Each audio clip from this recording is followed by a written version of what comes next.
4:30 in the morning here in the capital, Tehran. You're watching another bulletin of Press TV's Top 5. Many thanks for joining us this hour. Now, Iran says its ballistic missiles are not capable of carrying nuclear warheads and therefore are not within the jurisdiction of the UN Security Council resolution adopted on Monday. The foreign minister said in a statement that Iran's ballistic missile capabilities are exclusively for defensive purposes. The statement was issued after the adoption of the resolution by the United Nations Security Council, which recognized the text of the Joint Comprehensive Plan of Action agreed between Iran and the P5+1. It also terminates 7 previous UN sanctions resolutions against Tehran, but sanctions on the sales and exports of conventional weapons and Iran's ballistic missile technology will remain in place for 5 and 8 years, respectively.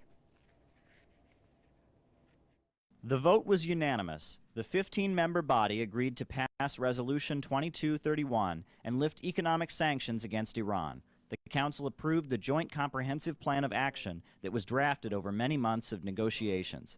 The Iranian representative said the resolution was a step forward, ending sanctions on the Islamic Republic's peaceful nuclear energy program. The resolution that was adopted and the JCPOA that was endorsed today provided also for the termination of the Security Council resolution that unjustifiably placed sanctions on Iran for its efforts to exercise its rights. They were grounded on nothing but baseless and pure speculation and hearsay. Nobody has ever presented any proof indicating that Iran's program has been anything but peaceful. United States envoy Samantha Power spoke positively of the resolution, but at the same time accused Tehran of destabilizing the region and supporting terrorism in her remarks. The Iranian ambassador pointed out that such statements were rooted in hypocrisy. It is ironic that the distinguished ambassador of the United States accused my government of destabilizing the region and terrorism.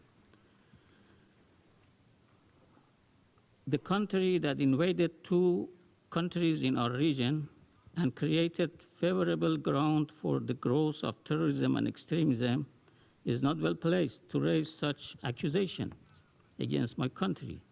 Feckless and reckless acts of the United States in our region for so many years are at the root of many challenges that we are now facing in our neighborhood.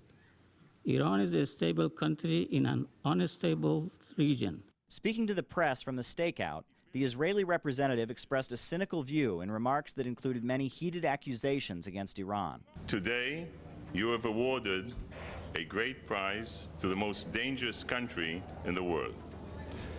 I hate to be the one who spoils the party. The Joint Comprehensive Plan of Action that was approved by the United Nations Security Council contains a controversial snapback mechanism allowing the sanctions to be reinstated. The world now waits to see if the U.S. Congress and the Iranian Parliament will give a final approval to the conclusion of the nuclear talks. Caleb Maupin, Press TV, New York.